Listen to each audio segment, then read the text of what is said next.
सुन तस्करीको सिआइबीले अनुसन्धान सकेपछि मात्रै समग्र अध्ययन गर्न जाँचबुझ आयोग गठन गर्ने प्रमुख तीन दलको कार्यदलबीच सहमति। सुन तस्करीको छानबिनबारे नेकपा एमालेका अध्यक्ष केपी शर्मा ओली अझै सशंकित। नेकपा एमालेका अध्यक्ष केपी शर्मा ओली यही वर्ष पक्राउ पर्ने नेकपा एकीकृत समाजवादीका प्रमुख सचेतक मेटमणि चौधरीको ठोकुवा। केपी शर्मा ओली नै सुन तस्करीमा संलग्न रहेको आरोप। राष्ट्रपतिले बोलाएको सर्वदलीय बैठकमा एमाले अध्यक्ष केपी शर्मा ओली गएनन्। शीतल निवासमा माधव कुमार नेपालले भने मलाई देख्नुपर्छ भनेर ओली आएनन्। उच्च स्तरीय छानबिन समिति बनाउने मागबाट नेकपा एमाले पछाडि नहट्ने सचेतक महेश बर्तौलाको ठहर। भ्रष्टाचारका खोलिएका फाइल पनि बन्द हुने खतरा रहेको नेपाली कांग्रेसका नेता प्रदीप पौडेलको टिप्पणी। सुन तस्करी प्रकरणको छानबिन राज्यका संयन्त्रहरूले नै गर्नुपर्ने एकीकृत समाजवादीकी सांसद मदन कुमारी शाहको भनाई। खिमलाल देवकोटाको माग नक्कली भुटानी शरणार्थी प्रकरण छानबिन समिति बनाउनु पर्छ। 2046 साल अघि र पछिका सबै उच्च पदस्थ व्यक्तिको सम्पत्ति छानबिन गरौं भन्दै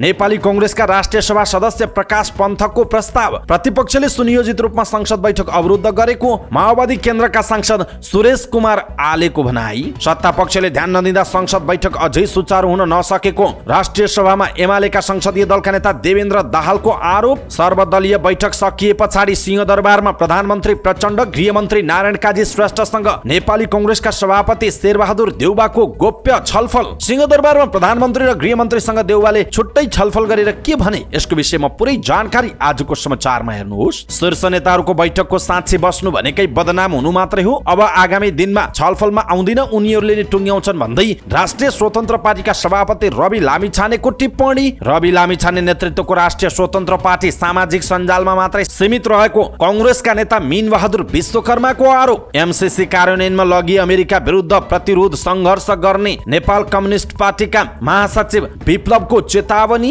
विद्युत उत्पादन क्षमता वृद्धि गरी मुलुकको अर्थतन्त्रमा सकारात्मक सुधार ल्याउने प्रधानमन्त्री प्रचण्डको दावी। संसदको अवरोध हटाउन सभामुख र राष्ट्रिय सभा अध्यक्षले भूमिका खेल्न नसकेको वामदेव गौतमको टिप्पणी। कांग्रेसले तत्कालका लागि समुदायमा कांग्रेस कार्यक्रम स्थगित गर्यो। कोशीमा सत्ता पक्षले फेरि गल्ती दोहोर्याएको नेपाली कांग्रेसका नेता शेखर कोइरालाको टिप्पणी। एमसीसी सम्झौता भदौको 13 गतेदेखि लागू हुने नेपाललाई झण्डै 9 अर्ब रुपैयाँ दायित्व थपियो। विद्युत वितरण र निर्यातका लागि पूर्वाधार निर्माणमा सरकारले महत्त्व दिएर काम गरिरहेको ऊर्जा मन्त्री शक्ति बस्नेतको दावी। लोड शेडिङ अन्त्यदेखि ऊर्जा क्षेत्रको विकास प्रधानमन्त्री दाहालबाट सुरु भएको नेपाल विद्युत प्राधिकरणका कार्यकारी निर्देशक कुलमान घिसिङको प्रश्नोक्ति। प्रधान न्यायाधीश विश्वम्भर प्रसाद श्रेष्ठले लिए शपथ। प्रधान न्यायाधीश श्रेष्ठको पहिलो निर्णय स्वचालित प्रणालीबाट तारिखको व्यवस्था मिलाइने। मोरङमा बेपत्ता शिशुको गरियो उद्धार बिक्री गरेको आरोपमा डाक्टर पक्राउ परे। थाई एयरवेजले नेपालमा पुनः उडान थाल्दै सोसाइटी इन्टरनेशनल ट्राभल सर्भिसेसलाई आफ्नो जनरल सेल्स एजेन्ट तोक्यो। अवैध कुखुरा आयात रोक्न गृह मन्त्रालयको 5 बुँदे निर्देशन। चुनढुङ्गा उत्खननका कारण उदयपुरको कटारीको एक गाउँ नै पहिरोको उच्च जोखिममा पर्यो। मोरङमा स्कुल बसको ठक्करबाट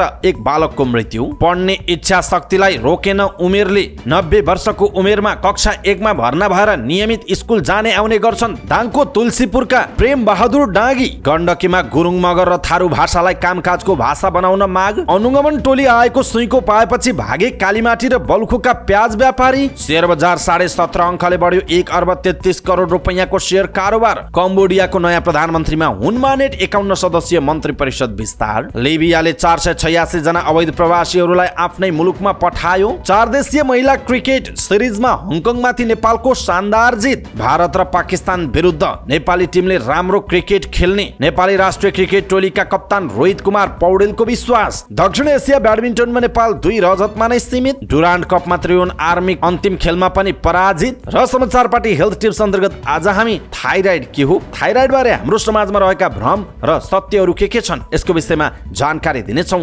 हामीलाई अन्तिमसम्म हेर्नुहोला। दर्शक महानुभाव नमस्कार। समाचार पार्टी .com को न्यूज बुलेटिनमा यहाँलाई हार्दिक स्वागत छ। म प्रहलाद चन्द्र घिमिरे। आज मिति विक्रम सम्वत 2080 साल भदौ 6 गते बुधबार। इस्वी सन् 2023 अगस्त 23 तारिक। आज साउन शुक्ल सप्तमी। आज तुलसीदास जयन्ती। सदाको चाहिँ आज पनि हामी उपस्थित भएका छौँ आजका मुख्य समाचार, ब्रेकिङ न्यूज अपडेट लगायत तपाईँलाई काम लाग्ने हेर्नै पर्ने महत्त्वपूर्ण समाचारहरू लिएर। हाम्रो मेहनतका लागि यो भिडियोमा एउटा लाइक अवश्य गर्नुहोला। दर्शक महानुभाव पलपलको न्यूज अपडेट हेर्नका लागि तपाईँले हाम्रो च्यानललाई अहिलेसम्म सब्स्क्राइब गर्नु भएको छैन भने कृपया सब्स्क्राइब सब्स्क्राइब गर्नुहोस् अनि नजिकै आउने बेल आइकनलाई क्लिक गर्नुहोला। दैनिक रूपमा हेर्नुहुन्छ भने रेगुलर भनेर लेख्नुहोला। आज पहिलोचोटि हेर्दै हुनुहुन्छ भने फर्स्ट टाइम भनेर लेखिदिनुहोला। देशभित्र हुनुहुन्छ भने आफू रहेको गाउँ ठाउँ सहर जिल्लाको नाम लेख्नुहोला। विदेशमा हुनुहुन्छ भने कुन देशबाट हेरिरहनु भएको छ त्यो कुरा तलको कमेन्ट बक्समा कमेन्ट गर्नुहोला। आउनुहोस् दर्शक महानुभाव, आजका मुख्य समाचार सुरु गरौँ केपी शर्मा ओली यही वर्ष पक्राउ पर्दै गरेको प्रसङ्गबाट। त्योभन्दा अगाडि सुन तस्करीको सिआइबीको अनुसन्धानको प्रसङ्ग। प्रमुख तीन दलको कार्यदलले सुन तस्करीको अनुसन्धान र अभियोजन प्रक्रिया सकाएपछि समग्र विषयमा अध्ययन गर्न जाँचबुझ आयोग बनाउने सहमति गरेको छ। सरकार आयोग बनाउन तयार भएपछि नेकपा एमालेका नेता सुभाष चन्द्र नेवाङ, नेपाली कांग्रेसका नेता रमेश लेखक र माओवादी केन्द्रका हितराज पाण्डेलाई मस्यौदा बनाउने जिम्मा दिइएको थियो। मंगलबार तीन नेताले मस्यौदा तयार पारेका छन्। त्यसलाई प्रमुख दलहरूको बैठकमा पेश गरिने माओवादी केन्द्रका प्रमुख सचेतक पाण्डेले जानकारी दिनुभएको छ। अर्का एक सदस्यका अनुसार साउन 2 मा बरामद भएको करिब 60 किलोग्राम सुन तस्करीको अनुसन्धान प्रक्रिया सिआइबीले नै गर्ने बताइएको छ। सिआइबीले गरेको अनुसन्धानले निरन्तरता पाउँछ र निष्कर्षमा पुगेपछि अभियोजन प्रक्रिया अगाडि बढ्छ। ती सदस्यले भनेका छन् त्यसपछि समग्र विषयमा अध्ययन गर्न आयोग बन्छ। सुन तस्करीको छानबिनका लागि उच्चस्तरीय समिति आयोग बनाउनु पर्ने माग गर्दै नेकपा एमालेले साउनको 10 गतेदेखि संसद अवरुद्ध गर्दै आएको छ। सरकारले भने सिआइबीले अनुसन्धान गरिरहेकाले छुट्टै आयोग गठन नगर्नुपर्ने तर्क गर्दै आएको थियो। तर सोमबार साँझ प्रधानमन्त्री कार्यालयमा बसेको दलहरूको बैठकमा सिआइबीको अनुसन्धानलाई अवरोध नगर्ने गरी जाँचबुझ आयोग बनाउन सरकार सहमत देखिएको जनाइएको छ। यसैबीच सोमबार राति 11 बजे प्रधानमन्त्री कार्यालय सिंहदरबारबाट निस्कँदै गर्दा नेताहरू ढुक्क थिए। मंगलबार सदनको अवरोध हट्छ भनेर प्रमुख प्रतिपक्ष दल नेकपा एमालेले सुन तस्करीबारे छानबिन गर्न उच्चस्तरीय समिति बनाउनु पर्ने माग गर्दै साउनको 10 गतेदेखि संसद अवरुद्ध गर्दै आएको थियो र सोमबार भएको राष्ट्रिय दलहरूको बैठकमा प्रधानमन्त्री पुष्पकमल दाहाल प्रचण्ड र सत्तारूढ दलका नेताहरू छानबिन आयोग बनाउन सहमत भएका थिए। नेपाल प्रहरीको केन्द्रीय अनुसन्धान ब्युरो सिआइबीले गरेको अनुसन्धानलाई अवरोध नगर्ने गरी उच्चस्तरीय छानबिन आयोग बनाउने सहमति भएको नेताहरूले बताएका थिए। त्यसपछि आयोगको कार्यादेशको मस्यौदा बनाउन कांग्रेस एमाले र माओवादी केन्द्रका 3 नेता तोकिएका थिए। सोमबार नेताहरू सहमति गरेर निस्किए, तर मंगलबारका लागि तोकिएको शीर्ष नेताहरूको बैठक पनि बस्न सकेन। ज्वरो आएको भन्दै एमाले अध्यक्ष केपी शर्मा ओली प्रधानमन्त्री कार्यालय पुग्नु भएन। प्रधानमन्त्री प्रचण्ड र सभामुख देवराज घिमिरे पनि नवनियुक्त प्रधान न्यायाधीश विश्वम्भर प्रसाद श्रेष्ठको शपथ ग्रहण समारोहमा सहभागी हुन जानुपर्ने भएको भन्दै बैठक स्थगित भयो। संसद बैठक पनि विशेष कारण बस्न नसक्ने भन्दै संघीय संसद सचिवालयले सूचना टाँच गरेर बुधबार दिउँसो 3 बजेका लागि सार्यो। नेताहरूले उच्चस्तरीय छानबिन समिति बनाउने र संसद सञ्चालन गर्ने सहमतिले अन्तिम रूप नपाउनुमा शीर्ष नेताहरूको अस्वस्थता र व्यस्ततालाई देखाइएको छ। भित्र भने सुन तस्करीमा सिआइबीले गरिरहेको अनुसन्धानबारे उच्चस्तरीय आयोगले हेर्न पाउने कि नपाउने भन्नेमा विवाद रहेको पाइएको छ। मोटरसाइकलको ब्रेक सुमा लुकाएर हङकङबाट आयात गरिएको सुन भन्सार जाँचपास भइसकेको अवस्थामा राजस्व अनुसन्धान विभागले साउन 2 मा बरामद गरेको थियो। सुरुमा करिब 1 क्विन्टल भनिएको सुन राष्ट्र बैङ्कको टक्सार विभागमा ब्रेक सुबाट झिकेर गाल्दा 60 किलोमा केही बढी भएको पाइएको छ। प्रमुख प्रतिपक्ष नेकपा एमालेले सरकारी संलग्नता बिना यति ठुलो मात्रामा सुन तस्करी हुन नसक्ने भन्दै गृहमन्त्री र अर्थमन्त्रीमाथि प्रश्न उठाइरहेको छ। पटक पटकको छलफलपछि सोमबार शीर्ष बैठकमा सिआइबीको अनुसन्धान प्रभावित नपार्ने गरी उच्चस्तरीय छानबिनका लागि सहमत पनि भएको बताइएको छ। साथै सुन तस्करीबारे अहिलेसम्म भएको छानबिन र अनुसन्धानको समेत अध्ययन गरेर तस्करी पूर्ण रूपमा नियन्त्रण गर्न संरचनागत सुधार र कानुनी परिमार्जन गर्न सिफारिस गर्ने गरी जाँचबुझ आयोग बनाउने सहमति भएको पनि बताइएको छ। तर नेकपा एमालेका अध्यक्ष केपी शर्मा ओली यसमा सहमत देखिएको बुझिएको छैन। नेपाली कांग्रेसका प्रमुख सचेतक लेखकले भन्नुभयो प्रतिपक्ष दलको नेताले नै फेरि थप छलफल गर्नुपर्छ, अलि भएन भन्ने खालको कुरा राख्नु भएकाले फेरि छलफल गर्ने कुरा भएको छ। छलफलहरूमा सहभागी एमालेका एक नेताका अनुसार पछिल्लो सुन तस्करीमा अनुसन्धान गर्नुपर्ने सबैमाथि अनुसन्धान भयो कि भएन भनेर हेर्ने र नभएको पाए गर्न सिफारिस गर्ने क्षेत्राधिकार पनि आयोगलाई दिनुपर्ने एमालेको मत रहेको छ। तर सरकार र सत्तारूढ दलहरूले उच्चस्तरीय आयोगले समग्र तस्करीको अनुसन्धान गर्ने भनेर त्यसलाई छल्न खोजेको ओलीको आशंका रहेको छ। यसबारे शीर्ष नेताहरूको तहमा छलफल गरेपछि मात्र उच्चस्तरीय आयोग बनाउने र सदनको अवरोध हटाउने सहमतिले अन्तिम रूप पाउने एक नेताले बताएका छन्। संसदको चौथो ठुलो दल राष्ट्रिय स्वतन्त्र पार्टी पनि दलहरूको कार्यशैलीप्रति असन्तुष्ट देखिएको छ। बैठक स्थगित भएपछि राष्ट्रसभा सभापति रवि लामिछानेले 3 शीर्ष नेताहरूको बैठकको साँचे बस्नु बदनाम हुनु मात्र भएको प्रतिक्रिया दिनुभएको छ। यसरी सुन तस्करीबारे छानबिन समिति बनाउने भनिए पनि नेकपा एमालेका अध्यक्ष केपी शर्मा ओली अझै सशंकित रहेको भनेर अनलाइन खबरले यो समाचार लेखेको छ। यसप्रति तपाईँ के भन्नुहुन्छ दर्शक महानुभाव? तपाईलाई यो सुन तस्करी प्रकरण र अहिले सरकारले गर्ने भनेको जुन खालको छानबिन समिति छ, जुन खालका कुराहरू छन्, यसप्रति तपाईँ के भन्नुहुन्छ? आफ्नो कुरा तलको कमेन्ट बक्समा कमेन्ट गर्नुहोला। सत्तारूढ दल नेकपा एकीकृत समाजवादीका प्रमुख सचेतक मेटमणि चौधरीले नेकपा एमालेका अध्यक्ष एवं पूर्व प्रधानमन्त्री केपी शर्मा ओली यही वर्ष पक्राउ पर्ने दाबी गर्नुभएको छ।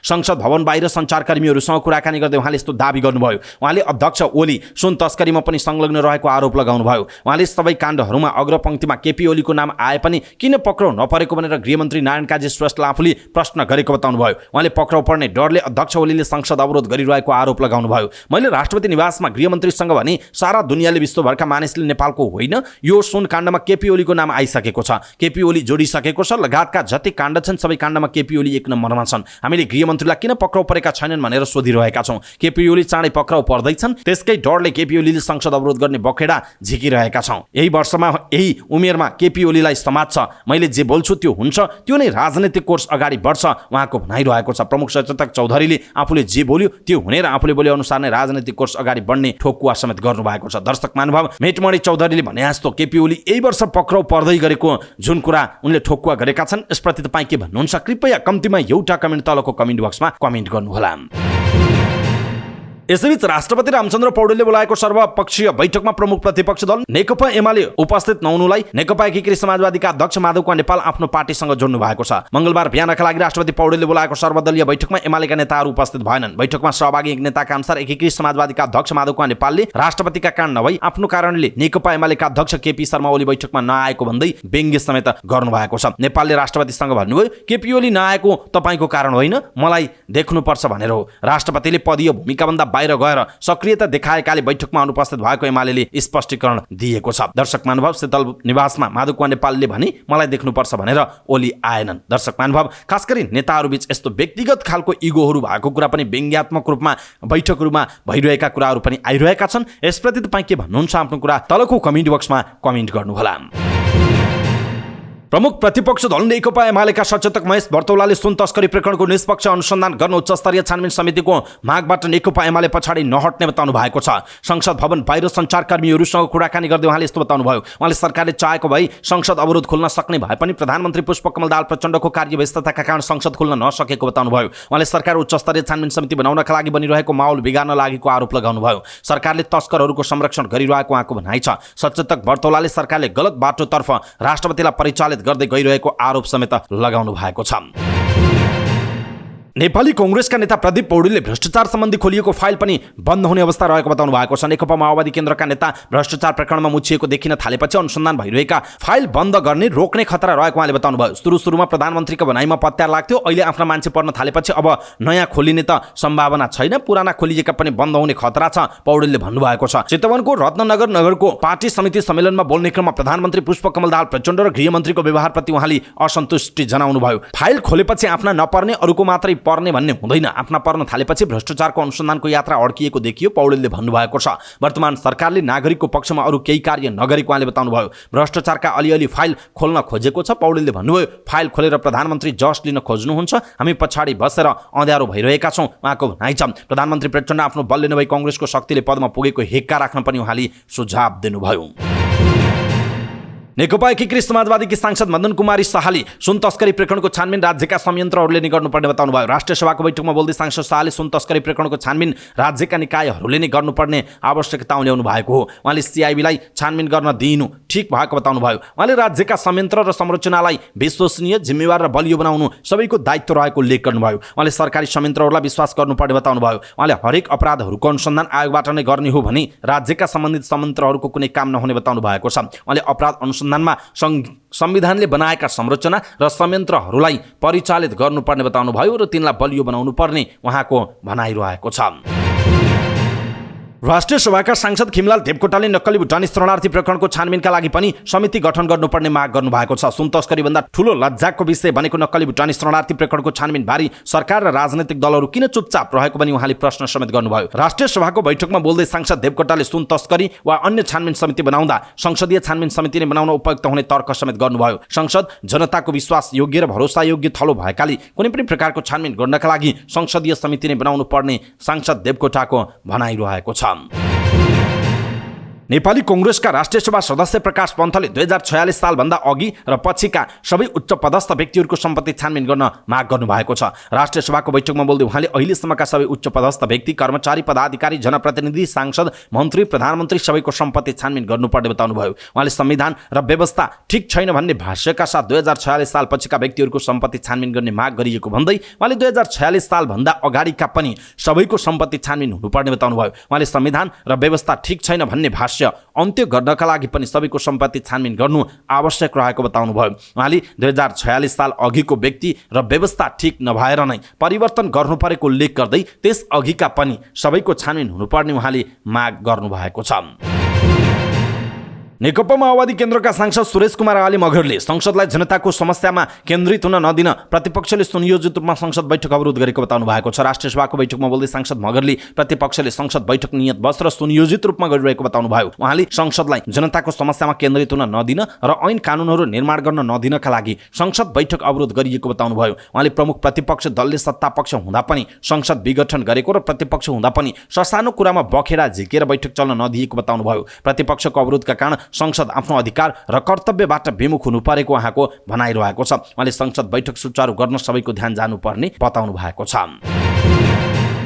राष्ट्रिय सभाका नेकपा एमालेका संसदीय दलका नेता देवेन्द्र दाहालले सत्तापक्षकै कारण संसद बैठक अझै खुल्ने स्थिति नभएको बताउनु भएको छ। नेता दाहालले सुन तस्करी छानबिनका लागि उच्चस्तरीय समिति बनाउने विषय सत्तापक्षकै कारण अझै निर्णयमा पुगिन नसकेकाले संसद बैठक सुचारू हुने कुरा सुनिश्चित नभएको जिकिर गर्नुभयो। राष्ट्रिय सभाको बैठकमा बोल्दै उहाँले प्रतिपक्षलाई सत्तो सराप गर्ने काम नगर्न पनि सरकार र सत्तापक्षलाई आग्रह गर्नुभयो। समयमा आफ्नो काम नगर्ने तर प्रतिपक्षलाई सराप्ने काम सत्तापक्षले गर्न नहुने नेता दाहालको भनाइ छ। नेता दाहालले सरकारले समयमै ध्यान नदिँदा राष्ट्रिय महत्त्वका हरेक सवालहरू ओझेलमा पर्ने गरेको बताउनु भयो। बाढी पहिरो लगायतका पीडितलाई समेत सरकारले समयमै राहत दिन नसकेकोमा उहाँको आपत्ति रहेको छ। सिंहदरबारमा सर्वदलीय बैठकमा भेला भएका शीर्ष नेता सामान्य जमघट गरेर उठे लगतै प्रधानमन्त्री पुष्पकमल दाहाल प्रचण्ड, नेपाली कांग्रेसका सभापति शेरबहादुर देउवा र गृहमन्त्री नारायण काजी श्रेष्ठ छुट्टै छलफलमा जुट्नु भएको छ। अरू नेताहरू हिँडेपछि उहाँहरू 3 जना मात्रै बस्नुभयो। यसअघि आइतबारको सर्वदलीय बैठकमा देउवाले बालकृष्ण खाँड र टोपबहादुर रायमाझी लगायतका नेताहरूलाई अनावश्यक रूपमा दुःख दिएको र माओवादीका नेताहरूलाई भने प्रमाण भेटिँदा पनि उन्मुक्ति दिएको भन्दै प्रधानमन्त्री र गृहमन्त्रीप्रति रोष प्रकट गर्नुभएको थियो। एउटाले पोलेकै भरमा पक्राउ गरेर राजनीति सिद्ध्याउन गृहमन्त्री नारायण काजी श्रेष्ठले कृष्णबहादुर महराको केसमा पनि उन्मुक्ति दिएको भन्दै देउवाले प्रश्न समेत उठाउनु भएको थियो। देउवाले सुन तस्करीको नैतिक जिम्मा गृहमन्त्रीले लिनुपर्ने समेत बताउनु भएको थियो। देउवा उच्च स्तरीय आयोग बनाएर यसको नीतिगत छानबिनमा समेत सकारात्मक देखिनु भएको थियो। प्रचण्डमाथि गठबन्धन प्रमुख घटक कांग्रेसको समेत दबावका कारण उच्च स्तरीय समिति बनाउन सरकार लचक भएको छ। एमालेको माग पूरा भएको छ। खास गरी उच्च स्तरीय समिति बनाउने होइन, सीआईबीले नै यसको अनुसन्धान गर्छ भन्ने सरकार अन्ततः साउनको 10 गतेदेखि संसद बैठक अवरुद्ध गरेर सत्तारूढ गठबन्धनलाई गलाएरै भए पनि नेकपा एमालेले आफ्नो पक्षमा नतिजा ल्याएको छ र उच्च स्तरीय छानबिन समिति गठन भएको छ। सुन तस्करी र नक्कली भुटानी शरणार्थी प्रकरणमा भइरहेको अनुसन्धानप्रति असन्तुष्ट देउवाले केही दिन अघि नारायण काजी श्रेष्ठलाई समेत निवासमा बोलाएर भेट्नु भएको थियो।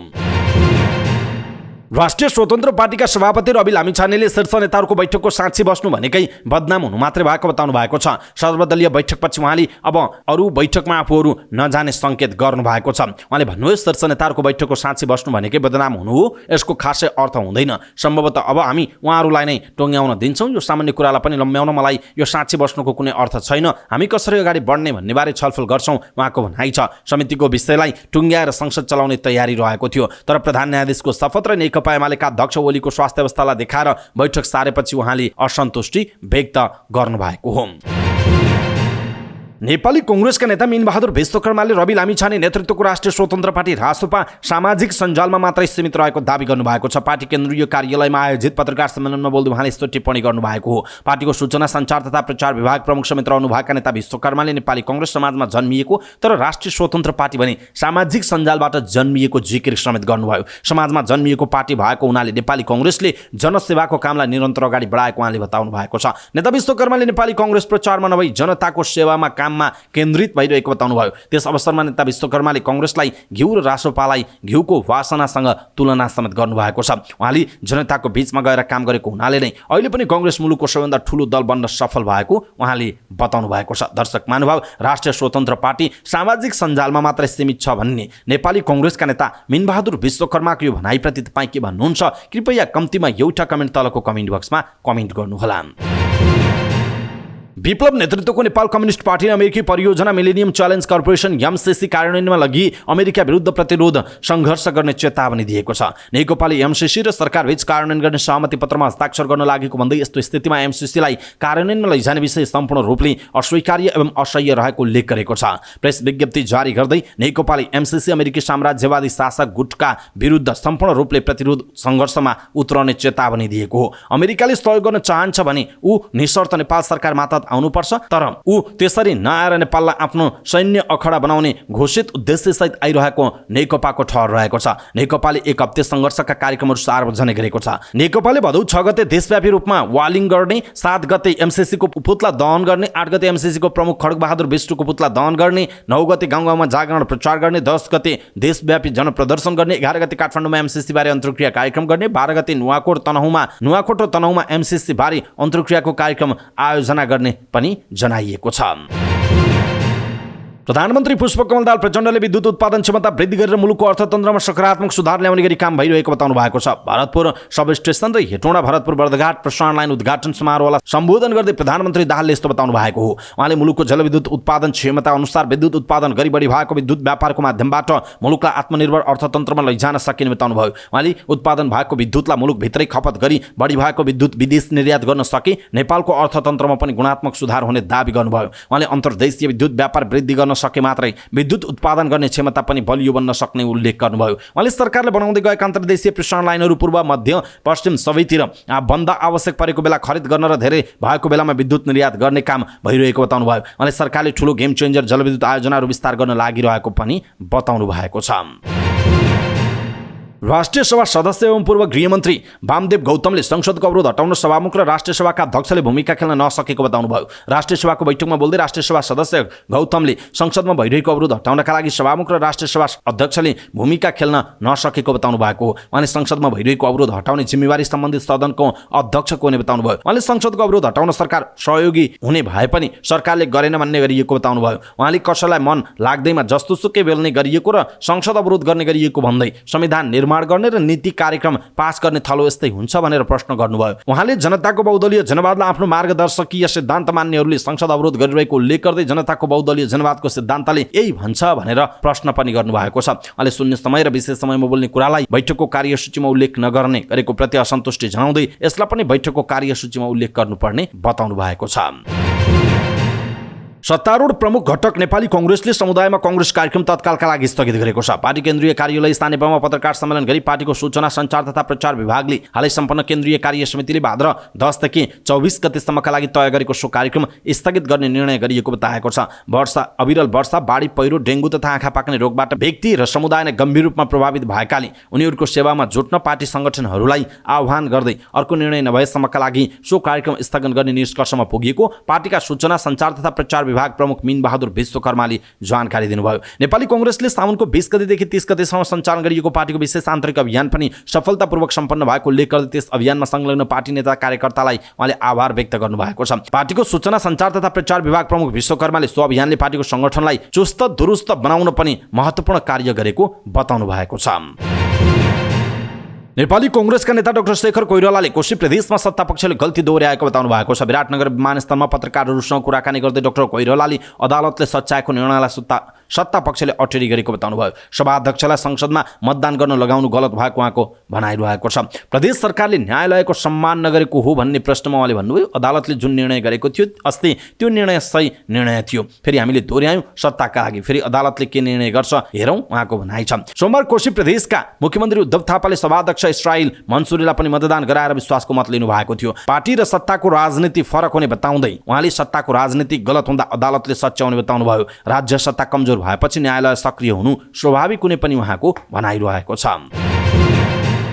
अर्थ मन्त्रालय र अमेरिकी सरकार अन्तर्गतको मिलेनियम च्यालेन्ज कर्पोरेसन एनसीसी बीच 6 वर्ष अघि भएको मिलेनियम च्यालेन्ज सम्झौता कम्प्याक्टको पूर्ण रूपमा लागू हुने मिति इन्ट्री इन्टु फोर्स EIF तोकिएको छ। गएको साउन 31 गते बसेको मिलेनियम च्यालेन्ज अकाउन्ट नेपाल विकास समिति MCA नेपालको सञ्चालक समितिको बैठकले भदौको 13 लाई EIF को मिति तोकेको MCA नेपालले जानकारी दिएको छ। MCC नेपाल कम्प्याक्ट अन्तर्गत कार्यान्वयन हुने विद्युत प्रसारण लाइन र सडक निर्माण सम्बन्धी आयोजनाको काम EIF को मिति घोषणा भएको 5 वर्षभित्रमा सम्पन्न गरिसक्नु पर्नेछ। यसरी 5 वर्ष गणना थालिने अवधि भदौको 13 गतेलाई तोकिएको जनाइएको छ। अमेरिकी अनुदान सम्बन्धी यो सम्झौतामा हस्ताक्षर भएदेखि लागू हुने अवस्थासम्म आइपुग्न 6 वर्ष लागेको छ। अर्थ मन्त्रालय र MCC बीच 2074 भदौको 29, 2017 सेप्टेम्बर 14 मा भएको सम्झौता 2078 फागुन 15 गतेको संसद बैठकबाट 12 बुँदे व्याख्यात्मक घोषणा सहित अनुमोदन भएको थियो। कम्प्याक्ट अनुसार EIF पछि MCC लागू हुने 5 वर्ष अवधिको गणना सुरु हुनेछ। सुरुवाती सम्झौतामा 2077 असार 16 गते 2020 जुन 30 देखि EIF सुरु हुने भनिएको थियो। तर MCC कम्प्याक्ट संसदबाट अनुमोदन गर्ने विषय लामो समयसम्म विवादित बन्दा र कम्प्याक्ट लागू हुनु अघि पूरा गरिसक्नुपर्ने भनिएका काम समयमै नसकिँदा EIF मिति घोषणामा ढिलाइ भएको हो। EIF का लागि पूर्व शर्तका रूपमा रहेको जग्गा प्राप्ति भने अझै बाँकी छ। EIF अघि पूरा गर्नुपर्ने भनिएका 6 वटा पूर्व शर्त मध्ये जग्गा प्राप्ति बाहेकका 5 वटा भने शर्त पूरा भएको बताइएको छ। MCC कार्यक्रम कार्यान्वयनका लागि सम्झौतामा हस्ताक्षर गर्ने यो परियोजनालाई राष्ट्रिय गौरवको आयोजना घोषणा गर्ने, नियामक निकायका रूपमा विद्युत नियमन आयोग गठन गर्ने र बुटवल गोरखको प्रसारण लाइन निर्माणमा भारतको सहमति लिनुपर्ने पूर्व शर्तहरू पूरा भएका छन्। अर्को पूर्व शर्तका रूपमा रहेको जग्गा प्राप्ति सम्बन्धी प्रक्रिया पर्याप्त र सन्तोषजनक रूपमा अगाडि बढिसकेको अवस्थामा EIF मा प्रवेश गर्दा हुने समझदारी MCC सँग भएको आधारमा EIF को मिति तोकिएको MCA नेपालले जनाएको छ। MCA नेपाल अन्तर्गत बन्ने विद्युत प्रसारण आयोजनाका लागि 1471 हेक्टर र नुवाकोटमा निर्माण गरिने रातामाटी सब स्टेशनका लागि झण्डै 20 हेक्टर क्षेत्रफल जग्गा आवश्यक पर्छ। प्रसारण लाइनमा पर्ने झण्डै 856 वटा विद्युत प्रसारण टावर बनाउन 104 हेक्टर जग्गा आवश्यक पर्नेछ भने भोगाधिकार क्षेत्र अन्तर्गत 1347 हेक्टर जग्गा रहेको छ। सब स्टेशनका लागि चाहिने जग्गाको विवाद बाँकी रहेको र प्रसारण लाइनका लागि चाहिने जग्गाको मुआब्जा वितरणको काम केही ठाउँमा सुरु भइसकेको MCA नेपालले जनाएको छ। पारिवारिक विवाद रहेको एक किताब जग्गा बाहेक रातमाटी सब स्टेशनका लागि आवश्यक सम्पूर्ण जग्गाको मुआब्जा समेत वितरण गरिसकिएको छ। अहिले विद्युत प्रसारण टावर निर्माणका लागि चाहिने जग्गा प्राप्ति र भोगाधिकार क्षेत्रमा पर्ने जग्गा सम्बन्धी प्रारम्भिक कानुनी प्रक्रिया अगाडि बढिरहेको र केही ठाउँमा मुआब्जा वितरणको काम पनि सुरु भएको MCA नेपालको भनाइरहेको छ। यसैबीच MCA नेपाल अन्तर्गत हुने खर्चमा नेपाल सरकारले बेहोर्नुपर्ने दायित्वको अंश सुरुवाती सम्झौताको तुलनामा बढेको बताइएको छ। सुरुवाती सम्झौतामा MCC परियोजनाका लागि 63 करोड अमेरिकी डलर बराबर लागत अनुमान गरिएको थियो, जसमध्ये 50 करोड अमेरिकी डलर MCC अनुदान र 13 करोड अमेरिकी डलर नेपाल सरकारले बेहोर्ने कम्प्याक्टमा उल्लेख छ। तर गएको जेठ 9 गतेको मन्त्री परिषद बैठकले नेपाल र MCC बीच सम्झौता संशोधन गरी नेपाल सरकारको योगदान वृद्धि गर्न स्वीकृति दिने निर्णय गरेको थियो। मन्त्री परिषदको निर्णयपछि नेपाल सरकारले बेहोर्ने दायित्व 6 करोड 70 लाख अमेरिकी डलर थप भई 19 करोड 70 लाख अमेरिकी डलर पुगेको बताइएको छ। यसरी समग्र परियोजनामा हुने खर्चको अनुमान समेत 63 करोड अमेरिकी डलरबाट बढेर 69 करोड 70 लाख अमेरिकी डलर पुगेको जनाइएको छ। ऊर्जा जलस्रोत तथा सिंचाई मन्त्री शक्ति बस्नेतले विद्युत वितरण र निर्यातका लागि आवश्यक पर्ने पूर्वाधारका अल्पकालीन, मध्यकालीन र दीर्घकालीन योजना बनाएर काम गरिरहेको बताउनु भएको छ। भरतपुर सब स्टेशन र हेटौँडा भरतपुर बर्दघाट प्रसारण लाइन उद्घाटन समारोहलाई सम्बोधन गर्दै उहाँले यस्तो बताउनु भयो। उहाँले विद्युत खपत बढाउन र आपूर्तिलाई गुणात्मक रूपमा सुधारका लागि प्रसारण तथा वितरण प्रणाली सुधार गरी विद्युत निर्यातका लागि समेत आवश्यक पर्ने पूर्वाधारका अल्पकालीन, मध्यकालीन र दीर्घकालीन योजना बनाएर सरकारले काम गरिरहेको बताउनु भयो। उहाँले नेपालमा खपत भएर अतिरिक्त भएको विद्युत निर्यातका लागि अन्तर्देशीय प्रसारण लाइन निर्माणलाई पनि प्राथमिकता दिएर काम भइरहेको बताउनु भयो। उहाँले विद्युत विकासमा भएको सुधारसँगै आएका नयाँ चुनौतीहरूको अवसरको रूपमा सरकारले ग्रहण गरिरहेको उल्लेख गर्नुभयो। उहाँले यो जिम्मेवारीलाई पूरा गर्ने गरी देशव्यापी रूपमा ट्रान्समिसन लाइनको विस्तार र प्रसारण तथा वितरण प्रणाली सुधार गरी गुणात्मक बनाउनका लागि मिटर रिडिङ प्रणाली कार्यान्वयन गर्न लागेको बताउनु भयो। उहाँले 400 kV का अन्तर्देशीय प्रसारण लाइन निर्माण कार्य सुरु गरेको पनि बताउनु भयो। उहाँले मुलुकमा विद्युत उत्पादन र खपत वृद्धिको भार वहन गर्न सक्ने गरी प्रसारण लाइनहरूको विकास विस्तार गरिरहेको बताउनु भयो। उहाँले सरकारले आन्तरिक वितरण प्रणालीलाई व्यवस्थित गर्ने, गुणस्तरीय बनाउने र विद्युत व्यापारमा जोड दिएर एकीकृत योजना बनाइरहेको बताउनु भयो। उहाँले सरकारले सेवा प्रवाहका लागि मात्रै नभएर सबैका लागि ऊर्जा, विकासका लागि ऊर्जा, समृद्धिका लागि ऊर्जा र स्वच्छ वातावरणका लागि ऊर्जाका लागि योजना बनाएर काम गरिरहेको पनि उल्लेख गर्नुभएको छ। नेपाल विद्युत प्राधिकरणका कार्यकारी निर्देशक कुलमान घिसिङले ऊर्जा क्षेत्रको अहिलेसम्म भएको विकास प्रधानमन्त्री पुष्पकमल दाहाल प्रचण्डबाट सम्भव भएको बताउनु भएको छ। भरतपुर सब स्टेशन र हेटौँडा भरतपुर बर्दघाट प्रसारण लाइन उद्घाटन समारोहमा सम्बोधन गर्दै कार्यकारी निर्देशक घिसिङले यस्तो बताउनु भएको। उहाँले मुलुकमा लोड सेडिङ अन्त्यदेखि अहिलेसम्मको विद्युत क्षेत्रको विकासमा प्रधानमन्त्रीको प्रत्यक्ष वा अप्रत्यक्ष सहभागिता रहेको बताउनु भयो। उहाँले 1200 मेगावाटको बुढीगण्डकी जलाशययुक्त जलविद्युत रूपान्तरण कार्य आयोजना र 10,800 मेगावाटको कर्णाली चिसापानी आयोजनालाई अद्यावधिक अध्ययन गराउन औपचारिक रूपमा प्राधिकरणलाई दिने कुरा सकारात्मक रहेको बताउनु भयो। उहाँले प्राधिकरणले उक्त परियोजना देशको समृद्धिमा ठूलो योगदान पुर्याउने गरी काम हुने बताउनु भएको छ। उहाँले नेपालको विद्युतीय क्षेत्र धेरै अगाडि बढिरहेको उल्लेख गर्नुभयो। उहाँले अहिले 100 सब स्टेशन र विद्युत उत्पादन परियोजनाहरू बनिरहेको बताउनु भयो। उहाँले अब केही समयमा धेरै सब स्टेशनहरू र हाइड्रो पावरहरू उद्घाटन हुने क्रममा रहेको बताउनु भएको छ। प्रधान न्यायाधीश विश्वम्भर प्रसाद श्रेष्ठले पद तथा गोपनीयताको शपथ लिनुभएको छ। मंगलबार साँझ राष्ट्रपति कार्यालय शीतल निवासमा राष्ट्रपति रामचन्द्र पौडेलले श्रेष्ठलाई पद तथा गोपनीयताको शपथ गराउनु भयो। राष्ट्रपति पौडेलले श्रेष्ठलाई सोमबार प्रधान न्यायाधीशमा नियुक्त गर्नुभएको थियो। यसैबीच प्रधान न्यायाधीश विश्वम्भर प्रसाद श्रेष्ठले पद बहाल गरे लगत्तै स्वचालित प्रणालीबाट पेशी तथा तारिख व्यवस्थापन गर्ने निर्णय गर्नुभएको छ। शीतल निवासमा राष्ट्रपति रामचन्द्र पौडेलबाट शपथ लिएपछि उहाँ सर्वोच्च अदालत पुगेर पद बहाल गर्नुभएको थियो। पद बहाल लगत्तै उहाँले स्वचालित प्रणालीबाट तारिख व्यवस्थापन गर्ने निर्णय गर्नुभएको छ। मुद्दाका पक्षहरूले कहिले तारिख लिने भन्ने बारेमा यसअघि कर्मचारीहरूले नै निर्णय गर्ने व्यवस्था थियो। सर्वोच्च अदालतका प्रवक्ता विमल पौडेलले भन्नुभयो, अब स्वचालित प्रणालीले नै तारिख तोक्नेछ। मुद्दाको प्रकृति, सम्बन्धित दिनमा मुद्दाको चाप, मुद्दाको पालो आउने बार लगायतका आधारमा स्वचालित प्रणालीले आफै तारिखको दिन तोक्ने बताइएको छ। मुद्दाको तारिख दिने क्रममा कतिपय सेवाग्राहीले गुनासो र शङ्का गर्थे। स्वचालित प्रणाली सुरु गरेपछि त्यो पनि कम हुने अपेक्षा रहेको प्रवक्ता पौडेलले बताउनु भएको छ। गोला प्रक्रियाबाट इजलास चयन र मुद्दा तोक्ने पद्धति पनि यथावत रहेको उहाँले बताउनुभयो। सर्वोच्च अदालतले सफ्टवेयरबाट मुद्दा व्यवस्थापन गर्दै आइरहेको छ। विराटनगरको ग्रीन क्रस अस्पतालबाट हराएका नव शिशुलाई बिक्री गरेको अवस्थामा प्रहरीले उद्धार गरेको छ। मोरङको कटहरी गाउँपालिका 2बाट प्रहरीले मंगलबार शिशुको उद्धार गरेको छ। शिशुको अवस्था सामान्य छ। शिशुलाई बेपत्ता पारेको आरोपमा प्रहरीले अस्पतालका चिकित्सक डाक्टर तपेश्वर लाल कर्ण र अर्का एक युवकलाई पक्राउ गरेको छ। प्रारम्भिक अनुसन्धानका क्रममा डाक्टर कर्णकै संलग्नतामा 50,000 रुपैयाँमा शिशु बिक्री गरेको देखिएको प्रहरीले दावी गरेको छ। आफ्नो सन्तानलाई बेपत्ता पारेको भन्दै शिशुकी आमाले जाहेरी दिएपछि प्रहरीले प्रसुति रोग विशेषज्ञ डाक्टर तपेश्वर लाल कर्ण र गोविन्द राई नामका युवकलाई पक्राउ गरेको छ। उनीहरूमाथि अनुसन्धान गर्ने क्रममा शिशु मोरङ कटहरी गाउँपालिका 2 की दिलमाया राजवंशीलाई बिक्री गरेको खुलासा भएको हो। जिल्ला प्रहरी कार्यालय मोरङका प्रहरी नायब उपरीक्षक रञ्जन कुमार दाहालले भन्नुभयो, बच्चा लैजाने क्रममा 50,000 रुपैयाँ दिएको भनेका छन्। उहाँले भन्नुभयो, रकम अलि बढी दिए जस्तो देखिन्छ, अनुसन्धान गर्दैछौँ। शिशु किनबेचका लागि अस्पतालकी कर्मचारीले डिल गरेको देखिएको उहाँले बताउनुभयो। बच्चा बिक्रीमा सहयोग गरेको आरोपमा प्रहरीले अस्पतालकी कर्मचारी सुधा राजवंशी र डाक्टर कर्णको क्लिनिकमा कर्मचारी निर्मला यादवलाई पनि पक्राउ गरेको छ। शिशु लिएर जाने परिवारलाई पनि प्रहरी कार्यालय ल्याएको बताइएको छ। उनीहरूलाई थुनामा राख्ने कि नराख्ने भन्ने निर्णय भइ नसकेको डीएसपी दाहालले बताउनुभयो। पक्राउ परे लगत्तै डाक्टर कर्ण अस्पताल भर्ना हुनुभएको थियो, तर प्रहरीले अस्पतालबाट प्रहरी कार्यालयमा लगेको जनाइएको छ।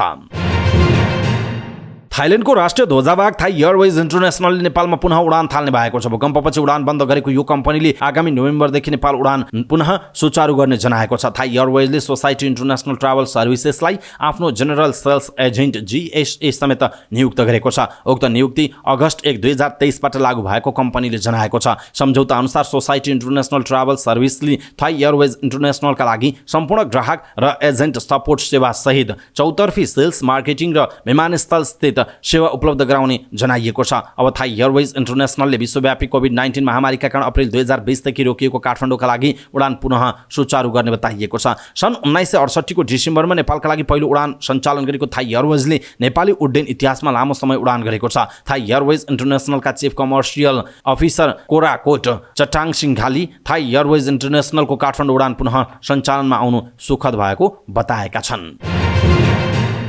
गृह मन्त्रालयले भारतबाट हुने अवैध कुखुराको आयात रोक्न 5 बुँदे निर्देशन दिएको छ। 3 भदौमा मन्त्रालयमा भएको सरोकारवालासँगको छलफलपछि यस्तो निर्देशन भएको मन्त्रालयले जनाएको छ। आइतबार भएको छलफलका क्रममा व्यवसायीले भारतसँगको खुला सीमा नाकाको फाइदा उठाउँदै कुखुरा तथा कुखुराजन्य पदार्थको अवैध आयातमा वृद्धि भएको गुनासो गृहमन्त्री नारायण काजी श्रेष्ठलाई गरेका थिए। सोही गुनासो सम्बोधन गर्नु भन्दै मन्त्रालयले नेपाल प्रहरी, सशस्त्र प्रहरी र सबै जिल्ला प्रशासन कार्यालयलाई अवैध कुखुराको आयात रोक्न निर्देशन जारी गरेको मन्त्रालयले जनाएको छ। जस अनुसार मन्त्रालयले खुल्ला नाकाबाट गैर कानुनी रूपमा ओसार प्रसार हुन सक्ने कुखुरा तथा कुखुरा जन्य पदार्थको नियन्त्रण गर्ने, अवैध ओसार प्रसारमा संलग्न व्यक्ति तथा प्रयोग हुने सवारी साधनलाई प्रचलित कानुन बमोजिम कारबाही गर्ने, सीमा नाकामा गस्ती निगरानी बढाउने उल्लेख छ। यस्तै सीमा क्षेत्रमा अवैध तथा मापदण्ड विपरीत खोलिएका कुखुरा फर्म, बधशाला, ह्याचरी र कोल्ड स्टोरहरू हटाउन पनि मातहतको निकायलाई गृह मन्त्रालयले पत्राचार गरेको जनाइएको छ। भन्सार तथा क्वारेन्टिनको प्रभावकारिता वृद्धि गर्न आवश्यक समन्वय तथा सहयोग गर्न पनि मन्त्रालयले भनेको जनाइएको छ।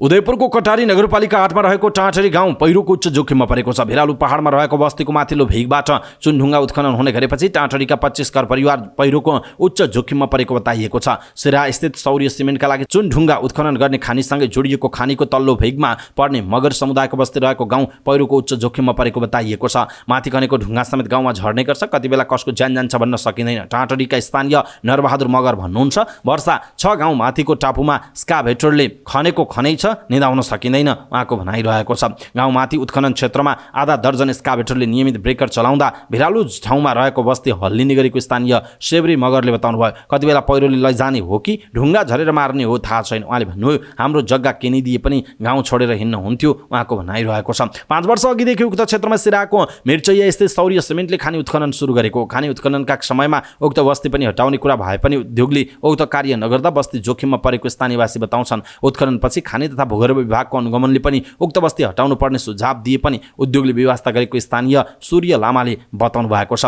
उद्योगका लागि ए ब्लक खानी कार्यालयका माइनिङ इन्चार्ज ओमबहादुर बस्नेतले पनि मापदण्ड अनुसार उत्खनन गरेकाले जोखिम नरहेको दावी गरेका छन्। वर्षाको समयमा पनि खानीमा नियमित उत्खनन जारी छ। वर्षामा झनै माटो खुकुलो भएर एक्सकाभेटर चलाउँदा भित्तो थर्किने र पहिरो जाने जोखिम रहेको स्थानीयवासीले बताउँदै आएका छन्। वर्षामा उत्खनन गर्न नमिल्ने भए पनि उद्योगले जबरजस्ती गरेको स्थानीयको आरोप छ। तर खानी तथा भूगर्भ विभागका प्रवक्ता सुपरिन्टेन्डेन्ट जियोलोजिस्ट मोनिका झा वर्षामा उत्खनन बन्द गर्ने भनेको स्थानीय निकायको अधिकारमा नतिजन्य वस्तु मात्र रहेको बताउँछन्। खानी उत्खनन जहिले पनि गर्न मिल्ने झाको भनाइ छ। खानी उत्खनन गरिएका क्षेत्रसँगै जोडिएको लल्लरी खोला रहे पनि स्थानीय सरकारले यसको विषयमा चासो नदिएको स्थानीयवासीको भनाइरहेको छ।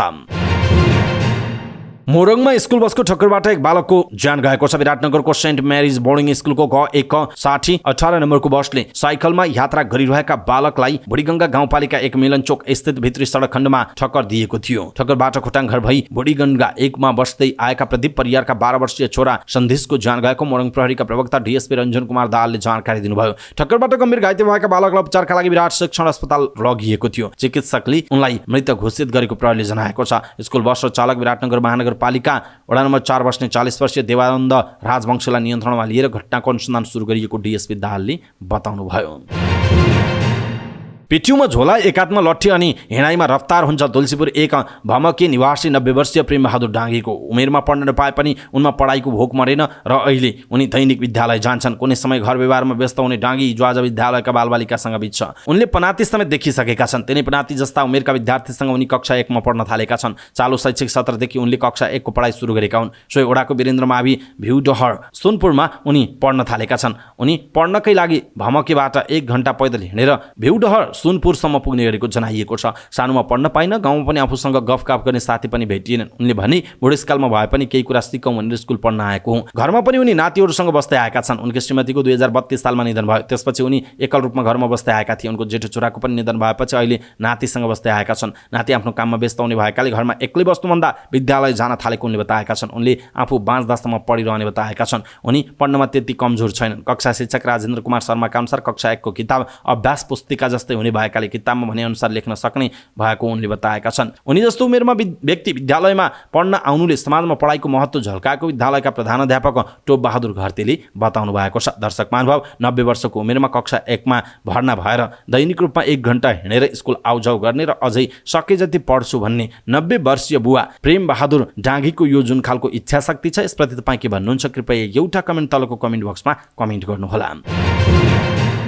आदिवासी जनजाति सङ्घर्ष समिति गण्डकीले गण्डकी प्रदेशमा बाहुल्यता रहेका गुरुङ, मगर, थारू भाषालाई सरकारी कामकाजको भाषा बनाउन माग गरेको छ। समितिले पत्रकार सम्मेलनको आयोजना गरी आयोगको सिफारिस अनुसार यी 3 भाषालाई सरकारी कामकाजको भाषा बनाउन माग गरेको बताइएको छ। संविधानको धारा 7 को उपधारा 2 मा नेपाली भाषाका अतिरिक्त प्रदेशले आफ्नो प्रदेशभित्र बहुसंख्यक जनताले बोल्ने 1 वा सोभन्दा बढी अन्य राष्ट्रभाषालाई प्रदेश कानुन बमोजिम प्रदेशको सरकारी कामकाजी भाषा निर्धारण गर्न सक्ने उल्लेख छ। भाषा आयोगका अध्यक्ष गोपाल ठाकुरको संयोजकत्वमा गठित समितिले गण्डकीमा गुरुङ र मगर तथा प्रदेशको दक्षिणी क्षेत्रमा थारू भाषालाई सरकारी कामकाजको भाषा बनाउन सिफारिस गरेको थियो। उहाँको सिफारिस लागू गर्न आवश्यक ऐन बनाई गुरुङ, मगर र थारूलाई प्रदेशको सरकारी कामकाजको भाषा बनाउन जोरदार माग गर्दछौँ, समितिका संयोजक धर्मबहादुर गुरुङले भन्नुभएको छ। गण्डकीमा आफ्नो मातृभाषामा पठन पाठन गर्न पाउने व्यवस्था मिलाउन पनि समितिले आग्रह गरेको छ। समितिले भदौको 13 गते पोखरामा आदिवासी जनजाति आन्दोलन र अधिकार विषयक अन्तर्क्रिया कार्यक्रम पनि गर्ने बताइएको छ। काठमाडौँको कालीमाटी र बल्खु क्षेत्रका व्यापारीहरू वाणिज्य विभागको अनुमान टोली आएको सुइँको पाएपछि भागाभाग गरेका छन्। भारतले प्याज निर्यातमा 40% कर लगाएपछि व्यापारीहरूले कालोबजारी गरेको सूचनाका आधारमा विभागले अनुगमन गरेको थियो। सो क्रममा 5 ठूला प्याज कारोबारीहरू कर्मचारीहरूलाई गोदामको जिम्मा लगाएर भागेको बताइएको छ। तीमध्ये 3वटा तरकारी पसल कालीमाटी र कुलेश्वरका रहेका छन् भने 2वटा बल्खुको भएको विभागले जनाएको छ। भागेका पसलेहरूको कागजात बरामद गरिएको वाणिज्य विभागका महानिर्देशक गजेन्द्र प्रसाद ठाकुरले बताउनुभयो। मजदुरलाई गोदाम छोडेर भागेका 5वटा पसलको कागजात जफत गरेका छौँ। ठाकुरले भन्नुभयो मालिकहरू विभागमा सम्पर्कका लागि हाजिर नभई कडा कारबाही हुन्छ, उहाँको भनाइ छ। भारतले निर्यात महसुल लगाएपछि आयात भएको प्याज काठमाडौँ आई नै नपुगी बजारमा मूल्य बढाइएपछि अनुगमन र कारबाही तीव्र पारिएको उहाँले बताउनु भएको छ। बजारमा शनिबारसम्म किलोमा 60 रुपियाँले कारोबार भइरहेको प्याजको मूल्य 81-80 रुपियाँसम्म खुद्रामा पुर्याइएको अनुगमनका क्रममा भेटिएको विभागले जनाएको छ। यसैबीच विभागले काठमाडौँ उपत्यकामा 2 दिनमा 32वटा फर्ममा अनुगमन गरेको जनाएको छ। सोमबार 15 फर्ममा अनुगमन गरेकोमा धेरै मूल्य लिने 5 वटालाई जरिवाना गराइएको विभागले जनाएको छ। मंगलबार विभागले प्याजका 17वटा फर्ममा अनुगमन गरेको र 12वटालाई जरिवाना गराइएको महानिर्देशक ठाकुरले बताउनु भएको छ। ती प्याज विक्रेताहरूलाई कम्तीमा 10,000 देखि बढीमा 20,000 सम्म जरिवाना गरिएको विभागले जनाएको छ। पसल नै छोडेर भाग्नेहरूको हकमा पनि ऐनले तोकेको अधिकतम सजाय गरिने विभागले जनाएको छ। लगातार 2 दिनसम्म रातामै भएको शेयर बजार मंगलबार भने बढेको छ। शेयर बजार परिसूचक नेप्से मंगलबार 17.69 अङ्कले बढेर 2015.98 बिन्दुमा पुगेको छ। मंगलबार सबै समूहको शेयर बढेकोमा मिमा जलविद्युत होटल तथा पर्यटन र फाइनेन्स समूहको शेयर उच्च अङ्कले उकालो लागेको छ। सबैभन्दा धेरै कुटेली बुखारी जलविद्युत कम्पनीको शेयर 10% तथा इङवा खोला हाइड्रो र माया खोला हाइड्रो पावर कम्पनीको शेयर झन्डै 9% बढेको छ। समग्रमा बजार बढेको दिन सबैभन्दा धेरै लक्ष्मी लघुवित्तको शेयर झन्डै 4.5%ले घटेको जनाइएको छ। मंगलबार 60,31,000 किता शेयर 1,33,25,00,000 रुपियाँमा कारोबार भएको जनाइएको छ। सबैभन्दा धेरै कुमारी बैंकको प्रमोटर शेयर 28,59,00,000 रुपियाँ कारोबार भएको जनाइएको छ। कम्बोडियाको राष्ट्रिय सभाबाट हुन मानेट 5 वर्षको कार्यकालका लागि प्रधानमन्त्रीमा निर्वाचित भएका छन्। हुन मानेटलाई कम्बोडियाको राष्ट्रिय सभाले 5 वर्षको कार्यकालका लागि नयाँ प्रधानमन्त्रीको रूपमा निर्वाचित गरेको हो। उनी कम्बोडियन पिपुल्स पार्टी CPC का नेता रहेका छन्। CPC ले जुलाई 23 को आम चुनावमा ठूलो जित हासिल गरेको थियो। राष्ट्रिय सभा बैठकमा उपस्थित करिब 123 सांसदले उनलाई नयाँ प्रधानमन्त्रीका लागि मत दिएका थिए। राष्ट्रिय सभाले सन् 2023 देखि सन् 2028 सम्मको कार्यकालका लागि हुन मानेटको नयाँ मन्त्री परिषद सदस्यहरूलाई समेत अनुमोदन गरेको छ। मतदान निर्वाचित भएसँगै सांसदहरूलाई सम्बोधन गर्दै प्रधानमन्त्री मानेटले कम्बोडियाका लागि आजको दिन ऐतिहासिक भएको बताएका छन्। उनले आफू र आफ्नो मन्त्री परिषदलाई विश्वासको मत दिएकोमा धन्यवाद ज्ञापन गरेका छन्। उनले देशको स्वाधीनता, सार्वभौम सत्ता, भौगोलिक अखण्डता, शान्ति, स्थायित्व, सुरक्षा र जनताको रक्षा गर्नुका साथै अर्थतन्त्र सब सुदृढ बनाउने प्रतिबद्धता व्यक्त गरेका छन्। मानेट नेतृत्वको नयाँ मन्त्री परिषदमा 10 उपप्रधानमन्त्री, 11 वरिष्ठ मन्त्री, 30 जना मन्त्रीहरू रहेका छन्। उनीहरूले राजाको राजदरबारमा नोरोदोम सिहामोनीसँग शपथ लिएको बताइएको छ। 45 वर्षीय मानेटले 38 वर्षभन्दा बढी प्रधानमन्त्री भएका आफ्ना 71 वर्षीय पिता समदेज टेको हुन सेनको उत्तराधिकारीको रूपमा काम अगाडि बढाउने जनाइएको छ।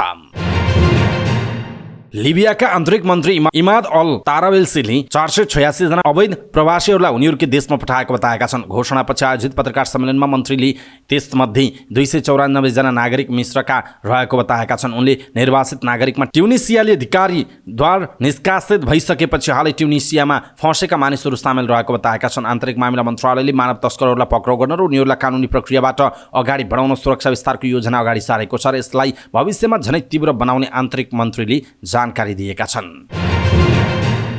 मलेसियामा भएको 4 देश सम्मिलित महिला क्रिकेट सिरिजमा हङकङ विरुद्धको खेलमा नेपाल 6 विकेटले विजयी भएको छ। हङकङबाट पाएको 85 रनको विजयी लक्ष्य नेपालले 15.5 ओभरमा 4 विकेट घुमाउँदै पूरा गरेको हो। नेपालका लागि सम्झना खड्का 36 बलमा 5 चौका सहित सर्वाधिक 36 रन बनाउँदै अभिजित रहिन्। ओपनरका रूपमा गएकी पूजा महतोले 18 बलमा 16 रन जोडिन्। उनी कप्तान क्यारी चानको बलमा बोल्ड हुन पुगेकी थिइन्। अर्की ओपनर बिन्दु रावल शून्यमै क्युरा साहारको बलमा LBW बोल्ड भइन्। तेस्रो क्रममा आएकी इन्दुले 13 बलमा 9 रन जोड्दै मरिको हिलमा बलमा बोल्ड भइन्। कप्तान रुबिना छेत्री 20 बलमा 1 चौका सहित 10 रनमा मारियाम बिगबीको बलमा बोल्ड भइन्। सिताराना मगर 8 बलमा 2 रन सहित अभिजित रहिन्। हङकङका लागि कप्तान क्यारी चान, क्युरा साहार, मरिको हिल र मरियाम बिबीले समान विकेट लिएको जनाइएको छ।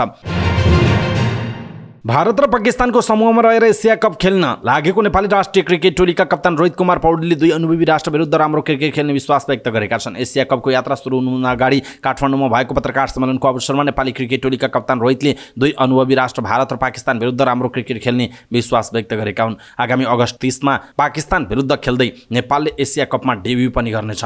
सोही एसिया कपको तयारीका लागि नेपालले पाकिस्तानमा नै अभ्यास गर्नेछ। त्यसका लागि नेपाली टोली मंगलबार पाकिस्तान प्रस्थान गरेको छ। कप्तान रोहितले क्रिकेटमा नतिजा यसै हुन्छ भन्न नसकिने उल्लेख गर्दै तयारी अनुरूपको प्रदर्शन गर्ने बताएका छन्। भारत र पाकिस्तान विरुद्ध खेल्दा विश्वकै नजर हुने भएकाले उनीहरू विरुद्ध आफ्नो उत्कृष्ट दिने कप्तान रोहितको भनाइ छ। साथै सबै खेलाडी क्रिकेटको बलियो राष्ट्रसँग खेल्न उत्साहित रहेको बताएका छन्। पछिल्लो समय नेपाली क्रिकेट टोलीका भरपर्दा बलर सन्दीप लामिछानेले एसिया कप नखेल्ने समाचार बाहिरिएका छन्। उनले नखेल्ने भएपछि उनका समर्थकहरू पनि सन्दीपको सहभागिता नहुने विषयलाई लिएर चासो व्यक्त गरिरहेका छन्। नेपालका कप्तान रोहितले भने सन्दीप खेल्ने वा नखेल्ने विषय आफूलाई कुनै जानकारी नभएको तर सन्दीपको महत्त्व सबैमाझ स्पष्ट रहेको धारणा व्यक्त गरे। क्यानका म्यानेजर प्रदीप मजगैयाले पनि सन्दीपको सहभागिता नहुने विषयमा अहिले नै टुङ्गो लागि नसकेको बताएका छन्। उनले सन्दीपको स्वास्थ्यमा समस्या रहेको पनि दाबी गरेका छन्। नेपाली क्रिकेट टोलीका प्रशिक्षक मोन्टी देसाईले पछिल्लो समय भएका केही भ्रमणमा पनि सन्दीपको सहभागितामा दुविधा रहँदै आएको उल्लेख गर्दै उनी टोलीका च्याम्पियन खेलाडी रहेको पनि स्पष्ट पारेका छन्। समूह एमा रहेको नेपालले दोस्रो खेल अर्को बलियो टोली भारतसँग सेप्टेम्बर 4 मा खेल्नेछ। त्यसका लागि नेपाल पाकिस्तानबाट श्रीलङ्कामा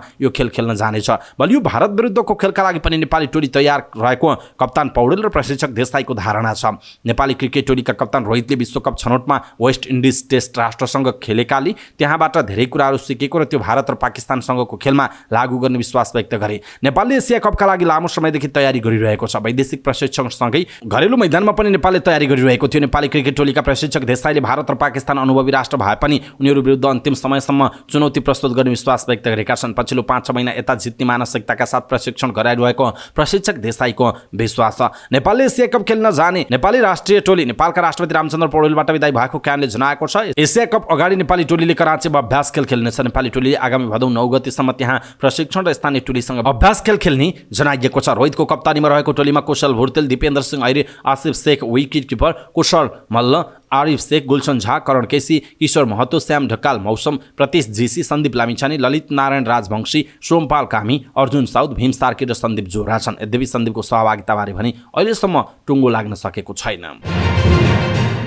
नेपालका अभय महरा र कवीर केसीको जोडी तथा दिलासा राणा र रिहाना सर्चनको जोडी काठमाडौँमा जारी ब्याडमिन्टन एसिया दक्षिण एसिया रिजनल जुनियर च्याम्पियनसिपमा 2 स्वर्ण दिलाउनबाट चुकेका छन्। ब्याडमिन्टन एसिया दक्षिण एसिया रिजनल जुनियर च्याम्पियनसिपको अभय र कवीरको जोडी अन्डर 17 बोइज डबल्स पराजित हुँदा दिलासा र रिहानाको जोडीले अन्डर 15 को गर्ल्स डबल्समा हार बेहोरेका हुन्। ब्याडमिन्टन एसियाको आयोजनामा हलचोक स्थित सहस्त्र परिबलको एपीएफ क्लबमा जारी च्याम्पियनसिपको फाइनलमा कवीर र अभयको जोडी बङ्गलादेशका राजुन मिया र एसएसए सिफात उल्लाससँग 21-11, 21-11 को सोझो सेटमा पराजित भए। यससँगै सिफातको नाममा 3 सफलता रह्यो। गर्ल्स डबल्समा श्रीलङ्काका सिथुली रणसिंह र नेथिम रत्नायकेले स्वर्ण जिते। यो जोडीले फाइनलमा नेपालका दिलासा राणा र रिहाना सर्चनलाई 21-12, 21-4 ले पराजित गर्दै स्वर्ण हात पारेका हुन्। अन्डर 17 उमेर समूहकै बोइज सिंगल्समा पनि सिफात उल्लाहले स्वर्ण जिते। सिफातले फाइनलमा श्रीलङ्काका थिदासा बेरागोडालाई 21-16, 12-21, 21-17 ले हराउँदै स्वर्ण जितेका हुन्। अन्य विधामा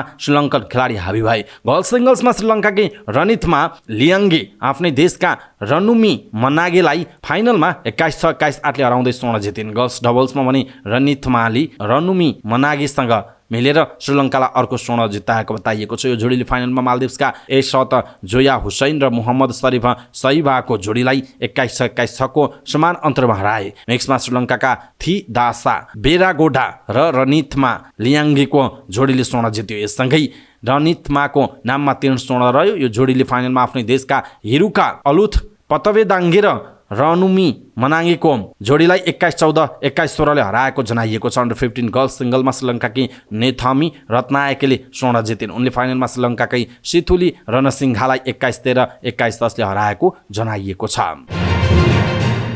भारतमा भइरहेको डुरान्ड कपमा त्रिभुवन आर्मी क्लबले आफ्नो अन्तिम तथा तेस्रो खेलमा पनि पराजित भएको छ। मंगलबार भएको खेलमा त्रिभुवन आर्मी हैदराबादबाट एएफसी 3-0 गोलले पराजित भएको। हैदराबादको जितमा आर्यनले ह्याट्रिक गरे। उनले खेलको 16, 24 र 69 मिनेटमा गोल गरे। त्यसअघि त्रिभुवन आर्मी चेन्नईसँग 3-0 गोलले पराजित भएको थियो भने दिल्ली एफसीसँग 1-1 गोलको बराबरीमा रोकिएको थियो। डुरान्ड कपमा 6 समूहका 24 टिम्स बीच भारतका विभिन्न शहरमा खेल भइरहेको छ। हरेक समूहका विजेताले नक आउट चरणमा स्थान बनाउनेछन्। 6 समूह मध्येबाट उत्कृष्ट 2 टोली क्वार्टर फाइनलमा पुग्ने जनाइएको छ। समाचार पार्टी न्युज बुलेटिनमा पालो भएको छ समाचार पार्टी हेल्थ टिप्स। आजको समाचार पार्टी हेल्थ टिप्स अन्तर्गत आज हामीले थाइराइड बारे 14 वटा भ्रम र सत्यको विषयमा जानकारी दिनेछौँ। हामीलाई अन्तिम समय हेर्नुहोला। सबै नेपाली माझ पुर्याउनका लागि यो हेल्थ टिप्स आफ्नो फेसबुक, ट्विटर लगायतका सामाजिक सञ्जालमा शेयर गर्नुहोला। आफन्तजन र इष्टमित्रलाई मेसेन्जरमा पठाइदिनुहोला। थाइराइड बारे कतिपय दुविधा छ, यो के हो भन्ने विषयवस्तु धेरैलाई लाग्न सक्छ। खासमा घाँटीमा हुने पुतली आकारको ग्रन्थि हो यो, जुन मानव शरीरका लागि महत्त्वपूर्ण छ। यसमा T3 र T4 भन्ने दुईवटा हर्मोन उत्पादन हुन्छ। यो हर्मोनले शरीरमा मेटाबोलिजम सन्तुलन राख्न, शरीरको वृद्धि विकास गर्न सहयोग गर्छ। जब यी हर्मोन गडबड हुन्छ नि, तब यसले शरीरमा विभिन्न किसिमका असर गर्छ। यसको लक्षण अन्य रोगको लक्षणसँग मिल्दोजुल्दो देखिने भएकाले धेरैलाई थाइराइड बारे भ्रम रहेको छ। त्यसो भए यसको सत्यता र भ्रम के हो त? पहिलो भ्रम, थाइराइडको कारण मानिसमा देखिने गाँठो वा सुनिएको छ भने त्यो थाइराइड क्यान्सर हो। यसको तथ्य के हो भने थाइराइड नड्युलमा 5% मात्र क्यान्सर देखिन सक्छ, धेरैजसो गाँठोमा क्यान्सर हुँदैन। भ्रम, यदि थाइराइडको समस्या छ भने घाँटीमा गलगाँडको विकास हुन्छ भन्ने भ्रम छ। तर तथ्य के हो भने थाइरोइड समस्या भएका धेरैजसो मान्छेलाई गलगाँडको विकास हुँदैन र आयोडिनयुक्त नुनको सर्वव्यापी आपूर्तिले गलगाँडको समस्या न्यून छ। अर्को भ्रम के छ भने थाइराइडको समस्या भएका आँखाको नानीमा समस्या हुन्छ। तथ्य के हो भने आँखाको नानी बाहिर निस्किएको जस्तो देखिने आँखाको समस्या थाइराइडको एउटा लक्षण मात्र हो, जुन हाइपरथाइराइडिजम हर्मोनको स्तर उच्च हुनु र थाइराइड सम्बन्धी ग्रेव्स रोगमा सबैभन्दा सामान्य हुन्छ। थाइराइड भएका सबैमा यो समस्या देखिँदैन। थाइराइडको समस्या नभएका थोरैमा वंशाणुगत कारण आँखा सम्बन्धी सो समस्या देखिन सक्छ। अर्को भ्रम भनेको के हो भने मध्यम उमेरका वा वृद्ध महिलालाई मात्र थाइरोइडको समस्या हुन्छ। तथ्य के हो भने महिला र पुरुष दुवैलाई कुनै पनि उमेर समूहमा थाइरोइड रोग लाग्न सक्छ। 5 मध्ये 1 महिलालाई 60 वर्षको उमेरमा थाइरोइड समस्या हुन्छ। थाइरोइड रोगले प्रजनन क्षमता, गर्भावस्था, सुत्केरीपछि असर गर्न सक्छ। अर्को भ्रम के छ भने थाइरोइडका लक्षणहरू पहिचान गरेर सबैभन्दा राम्रो उपचार हुन्छ। तथ्य के हो भने थाइरोइड रोग भएको करिब 60% मानिसहरूलाई थाहा नै हुँदैन। थकान, तौल परिवर्तन, मांसपेशी र जोर्नी दुख्ने वा घाँटी सुनिएको जस्ता लक्षणहरूको संयोजन र रक्त परीक्षणले मात्र थाइरोइड रोगको सबैभन्दा सही निदान गर्न मद्दत गर्छ। अर्को भ्रम के छ भने थाइरोइड रोगको सजिलै उपचार हुन्छ भन्ने भ्रम छ। तथ्य यो हो कि यो धेरै अवस्थामा जटिल बन्न सक्छ। सफलतापूर्वक उपचार गर्न शरीरको प्रकृति धेरै फरक दृष्टिकोणहरूबाट थाइरोइडको समस्या पहिचान गर्नुपर्छ र कुनै पनि औषधि जस्तै थाइरोक्सिन औषधिको मात्रा व्यक्ति अनुसार फरक हुन सक्छ। भ्रम, चिकित्सकको सल्लाहमा लिने औषधिभन्दा प्राकृतिक उपचार जस्तै आयोडिन वा नुनको प्रयोगले थाइरोइड रोगको सुरक्षित उपचार हुन्छ। तथ्य, आयोडिन उपचार गरेर थाइरोइडको समस्या थप जटिल बन्न सक्छ। डाक्टरको सल्लाह बिना आयोडिन सप्लिमेन्ट खानु हुँदैन। भ्रम के छ भने हाइपोथाइराइडिजम भएपछि तौल घटाउन सकिँदैन। तथ्य के हो भने यदि औषधिको मात्रा सही र नियमित रूपले खाएको छ भने हाइपोथाइराइडिजमले तौल घटाउने क्षमतालाई असर गर्दैन। भ्रम, थाइरोइड हर्मोन औषधिको मात्रामा थप्दा शरीरमा बढी ऊर्जा दिन्छ, तौल घटाउँछ। तथ्य के हो भने सधैँ चिकित्सकले तोकेको औषधि मात्र लिनुपर्छ। यदि तोकेको मात्राभन्दा बढी लिएमा यसले अनिन्द्रा, काम्ने, भोक बढ्ने, मुटुको धड्कन अनियमित हुने जस्ता साइड इफेक्टहरू निम्त्याउन सक्छ। भ्रम, खानपिनले हाइपोथाइराइडिजम व्यवस्थापन गर्न सकिन्छ। तथ्य, खानाले मात्र थाइराइडको समस्यालाई नियन्त्रण गर्न सकिन्न। थाइराइड औषधिले हर्मोन उत्पादनलाई सामान्य स्तरमा ल्याउन मद्दत गर्छ। प्रशस्त मात्रामा भिटामिन र खनिज भएको राम्रो सन्तुलित आहार खानु समग्र स्वास्थ्यका लागि अझै महत्त्वपूर्ण मानिन्छ। त्यस्तै अर्को भ्रम छ काउली, बन्दागोभी र ब्रोकाउली जस्ता तरकारीहरू खान सक्नुहुन्न। तथ्य के हो भने थाइराइडको खानासँग कुनै पनि सम्बन्ध छैन। त्यसैले तपाईँले सधैँ यी हरियो पातदार तरकारीहरू नियमित रूपमा खान सक्नुहुनेछ। 12, भ्रम के छ भने थाइराइडको कारण मानिसको तौल बढ्छ। तथ्य यो हो कि शरीरमा हुने अन्य स्वास्थ्य समस्यामा पनि थाइराइडको कारण भन्दै दोष दिइन्छ, विशेष मोटोपनलाई। तर थाइराइडले मात्र 2 देखि 3 केजी बढाउँछ, बाँकी अस्वस्थकर जीवनशैलीले नै हो। अर्को भ्रम के छ भने थाइराइड समस्या भएका महिलाहरू गर्भवती हुन सक्दैनन् भन्ने भ्रम छ। सामान्य महिलाहरूको तुलनामा थाइराइड समस्या भएका महिलाहरूलाई केही कठिनाइ हुने भए पनि गर्भवती हुन सम्भव छ। यदि थाइराइड समस्याको राम्रो उपचार गरिएको छ भने गर्भावस्थाको सम्भावना सामान्य महिलाहरू जस्तै हुन्छ र यदि पूर्व गर्भावस्थामा थाइरोक्सिनको डोज लिएको छ भने गर्भवती भएपछि मात्रा बढाउनुपर्छ। 14, भ्रम के छ कि थाइराइड सामान्य भएपछि औषधि बन्द गर्न सकिन्छ। तथ्य यो हो कि यदि औषधि लिएर सामान्य भएपछि एक्कासी छोडेमा थाइराइड हर्मोनको मात्रा न्यून हुन्छ, जसले लक्षणहरू दोहोरिन सक्छ। त्यसैले यो औषधि चटक्कै छोड्न असम्भव छ। चिकित्सकको सल्लाहमा बिना जथाभावी औषधि छोड्न मिल्दैन। दर्शक महानुभाव, आज हामीले यहाँहरूलाई थाइराइड बारेका विभिन्न खालका भ्रम र सत्यको विषयमा, तथ्यको विषयमा जानकारी दियौँ। तपाईँलाई कस्तो लाग्यो आजको हेल्थ टिप्स? त्यो कुरा तलको कमेन्ट बक्समा कमेन्ट गर्नुहोला। सबै नेपालीहरू माझ पुर्याउनका लागि यो हेल्थ टिप्स आफ्नो फेसबुक, ट्विटर लगायतका सामाजिक सञ्जालमा शेयर गर्न नबिर्सिनुहोला। आफन्तजन र इष्टमित्रलाई मेसेन्जरमा पठाइदिनुहोला। हवस् त दर्शक महानुभाव समाचारपाटी.com को न्युज बुलेटिन अहिलेका लागि यति नै। हामीले प्रस्तुत गरेका यी समाचारहरूप्रति तपाईँको धारणा के छ? आफ्नो धारणा तलको कमेन्ट बक्समा कमेन्ट गर्नुहोला। हाम्रो मेहनतका लागि यो भिडियोमा एउटा सानो लाइक अवश्य गर्नुहोला। दर्शक महानुभाव पलपलको न्युज अपडेटका लागि हाम्रो च्यानललाई तपाईँले अहिलेसम्म सब्स्क्राइब गर्नुभएको छैन भने कृपया सब्स्क्राइब गर्नुहोस् अनि नजिकै आउने बेल आइकनलाई क्लिक गर्नुहोला। समाचारपाटी.com को न्युज बुलेटिन नेपाली समयअनुसार आज साँझ 6 बजे लिएर फेरि हामी उपस्थित हुनेछौँ। पलपलको न्युज अपडेटका लागि समाचारपाटी.com हेर्दै गर्नुहोस्। नमस्कार।